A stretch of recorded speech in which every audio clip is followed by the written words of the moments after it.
ये बात करीब 825 साल पहले की है, जब सुल्तान मोइजुद्दीन शहाबुद्दीन गौरी अफगानिस्तान के शहर और अपनी राजधानी गजनी में विलासिता की महफिलें सजाते थे और अपने सलाहकारों की समझदारी की बातें सुनते थे। इसी तरह की एक पारंपरिक महफिल सजी हुई थी और वहां मौजूद सभी अपने प्रदर्शन और हाजिर जवाबी और छंदों और गज़लों के साथ बादशाह का मनोरंजन कर रहे थे। इसके बदले में उन्हें पुरस्कृत और सम्मानित किया जा रहा था। उस रात सुल्तान गौरी अपने दरबारियों और अपने गुलामों दासों को उपहार, जवाहरात और सोने चांदी से मालामाल कर रहे थे। उनमें से एक दरबारी और गुलाम दास ऐसा था जिसने दरबार से बाहर आने के बाद अपना सारा इनाम अपने से कम हैसियत रखने वाले तुर्कों, पहरेदारों, सफाई करने वालों, गुलामों और दूसरे काम करने वालों को दे दिया। जब ये बात फैली तो ये बात सुल्तान के कानों तक भी पहुंच गई और उनके मन में इस दरियादिल इंसान के बारे में जानने की इच्छा पैदा हुई कि आखिर यह उदार व्यक्ति कौन है। सुल्तान को बताया गया कि ये उनका गुलाम कुतुबुद्दीन ऐबक है। गौरी साम्राज्य के इतिहासकार मिन्हाज उल सिराज अबू उस्मान मिन्हाज उद्दीन बिन सिराजु उद्दीन ने भी इस घटना का जिक्र अपनी किताब तबकात-ए-नासिरी में किया है। उन्होंने न केवल ऐबक का दौर देखा बल्कि उनके बाद सुल्तान शमसुद्दीन इलतुतमिश और गियास उद्दीन बलबन का दौर भी देखा।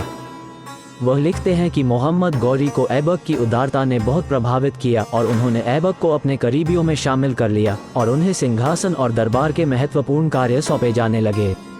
यहाँ तक कि वह साम्राज्य के बड़े सरदार भी बन गए। उन्होंने अपनी प्रतिभा से इतनी तरक्की कर ली कि उन्हें अमीर आखो बना दिया गया। अमीर आखो उस समय शाही अस्तबल के दरोगा का पद होता था और इसकी बहुत अहमियत थी। इंसाइक्लोपीडिया ऑफ इस्लाम द्वितीय संस्करण में इसे 1000 का सरदार कहा गया है, जिसके अधीन 3 सरदार होते थे जिन्हें 40 का सरदार कहा जाता था। छोड़कर पॉडकास्ट आगे बढ़ें।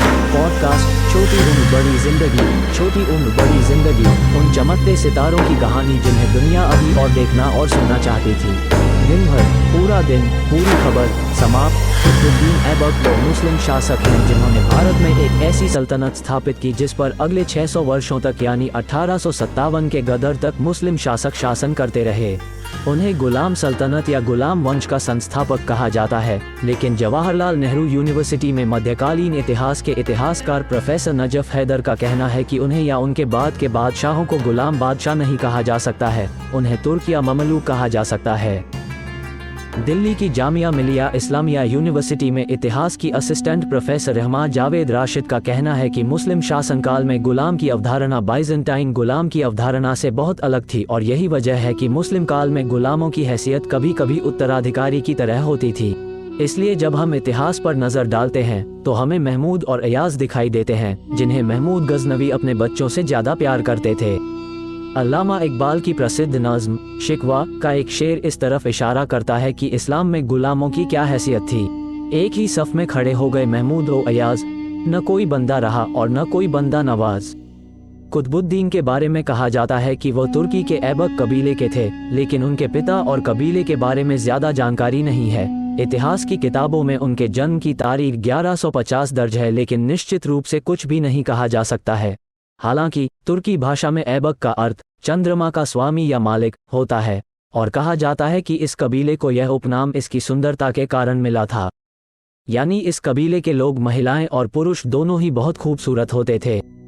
लेकिन कुतुबुद्दीन के बारे में कहा जाता है कि वो इतने सुंदर नहीं थे। लेकिन उर्दू के मशहूर शायर असदुल्लाह खान गालिब ने अपनी एक फारसी गजल में खुद को तुर्की के साथ साथ ऐबक भी कहा है और एक तरह से चांद से भी ज्यादा खूबसूरत होने की पुष्टि की है। गालिब ने लिखा है, ऐबकम अज जमा अतराक दर तमामी ज़माहे दह चंदेम। शुरुआती जीवन। मोइन अहमद निज़ामी ने बताया कि कुतुबुद्दीन ऐबक का संबंध तुर्की के ऐबक कबीले से था और बचपन में ही वो अपने परिवार से अलग हो गए और गुलाम बाजार में बेचने के लिए उन्हें नेशापुर लाया गया था। एक शिक्षित व्यक्ति काजी फखरुद्दीन अब्दुल अजीज कुफी ने उन्हें खरीदा और उनके साथ अपने बेटे की तरह व्यवहार किया और उनकी शिक्षा और सैन्य प्रशिक्षण की उचित देखभाल की। इतिहास की प्रसिद्ध किताब तबकात-नसीरी में मिन्हाज उल सिराज ने लिखा है कि ऐबक के नए अभिभावक काजी फखरुद्दीन अब्दुल अजीज कोई और नहीं बल्कि इमाम अबू हनीफा के वंशजों में से थे और वो नेशापुर और उसके आसपास के इलाके के शासक थे। वह लिखते हैं, कुतुबुद्दीन ने काजी फखरुद्दीन की सेवा के साथ उनके बेटों की तरह कुरान की शिक्षा हासिल की और घुड़सवारी और तीरंदाजी का भी प्रशिक्षण लिया। इसलिए कुछ ही दिनों में वह माहिर हो गए और उनकी तारीफ होने लगी। ऐसा कहा जाता है कि काजी फखरुद्दीन के निधन के बाद उनके बेटों ने ऐबक को फिर से एक व्यापारी को बेच दिया, जो उन्हें गजनी के बाजार में ले आया, जहां से सुल्तान गाजी मुईजुद्दीन साम सुल्तान मोहम्मद गौरी ने उन्हें खरीद लिया। तबकात नासिरी में लिखा है कि हालांकि ऐबक में प्रशंसनीय और विशेष गुण थे, लेकिन उनकी एक कमजोरी के कारण उन्हें ऐबक शल कहा जाता था, यानी ऐसा व्यक्ति जिसकी एक उंगली कमजोर हो, और वास्तव में उनकी एक उंगली टूटी हुई थी। उनका कहना है कि हम तुर्कों के ऐबक कबीले से आते हैं, इसलिए हम चांद से 10 गुना ज्यादा खूबसूरत हैं।